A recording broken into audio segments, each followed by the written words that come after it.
Hello Capricorn! Welcome dito sa iyong reading for this week.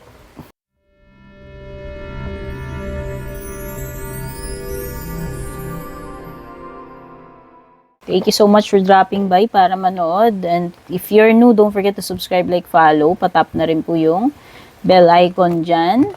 Yung mga interesado po sa private reading ko, dumiretso po kayo sa nag-iisa na FB page ko. Nilagay ko na po yung link sa description. Gagawin nyo lang, basahin nyo lang po. Nandyan yung pinaka-link kung balak nyo mag-inquire. Kunin muna natin yung overall energy mo for this week.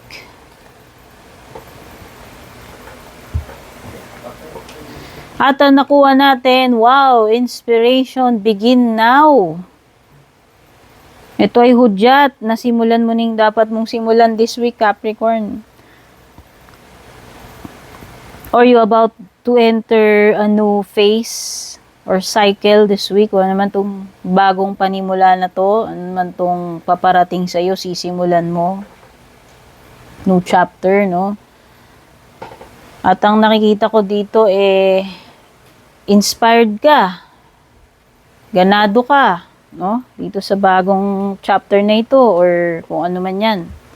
Nasisimulan mo this week.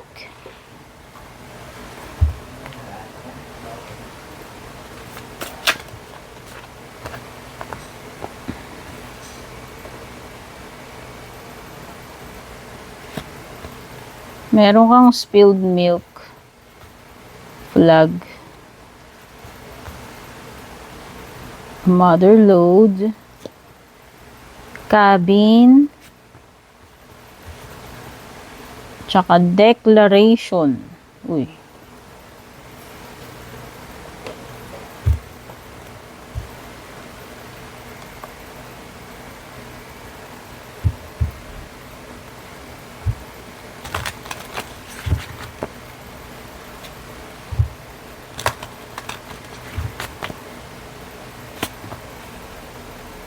Page of Wands, Five of Pentacles, Emperor, Nine of Pentacles, tapos si Nine of Cups. At the bottom of the deck is the Chariot. Mga signs na nandito sa cards, merong Pisces, Aries, Virgo, Libra, Leo, Cancer. Okay?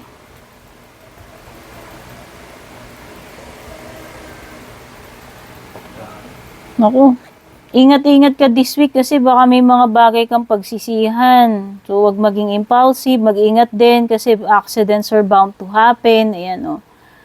May mga casualties, accidents na pwedeng mangyari, mistakes, oh, mga sablay, oh, pwedeng may mga disappointing na pangyayari din, oh, may mga minor problems. Pero nakikita ko kahit na may mga challenges dyan, no, you will receive good news. So, yan. May mga bagay dito na parang pag nangyari na, hindi mo na siya may reverse. Kaya mag-ingat ka sa mga decisions, actions mo. Kasi meron na something dito na spilled milk, diba? Pag natapon na yung spilled milk, di mo naman na makukuha uli yun eh. So, yun lang. O pwedeng magkaroon ng mga mistakes, regrets, disappointments, no? Or accidents. Pagdating naman sa career mo, sa trabaho or business, nakikita ko naman magiging victorious, successful ka no? Kahit na merong mga ganitong challenges, oh. At the end of the day, masusolve mo yung mga problema mo, matatapos yung mga trabaho. Yes. Makakaabot sa mga deadlines, no? Meron din something dito na malapit nang mabigyan ng katuparan para sa iyo, no? Your plans are coming to fruition, sabi dito.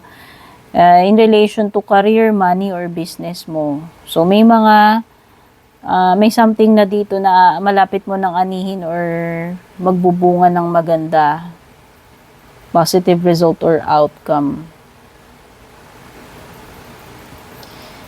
Okay, so nakikita ko dito, Five of Pentacles reverse naman. Pagdating sa pera, yes, nakikita ko na makaka-bounce back na pagdating sa financial. Kung naging medyo mahigpit man yun sa pera lately.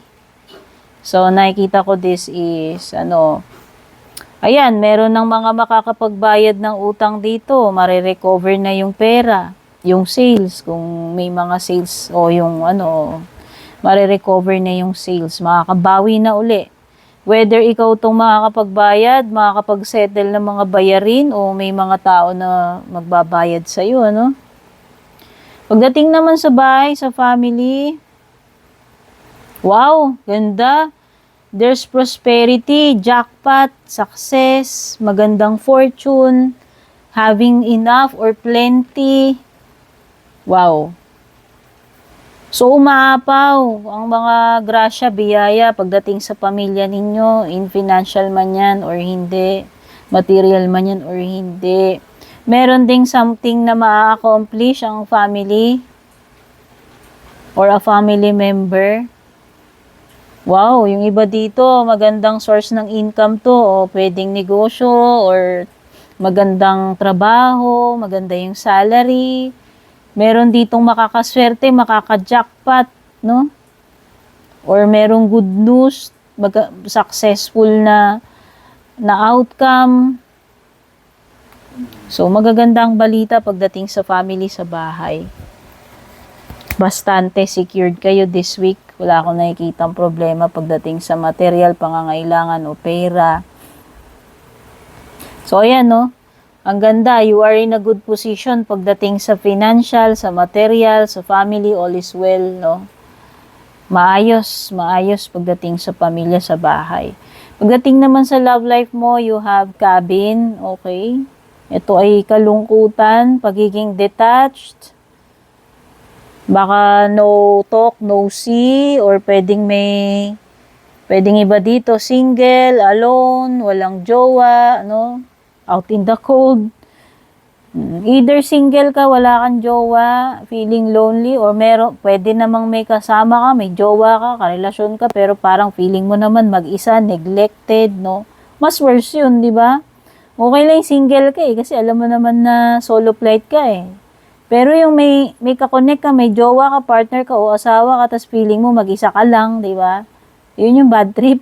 Kung ganun yung situation nyo dito. Basta meron ditong pwedeng no contact, no communication, pag disconnected. Magkasama man, together man kayo or hindi. Or baka iba dito LDR din. Walang paramdam, ganyan-ganyan. Walang balita. Walang pakita.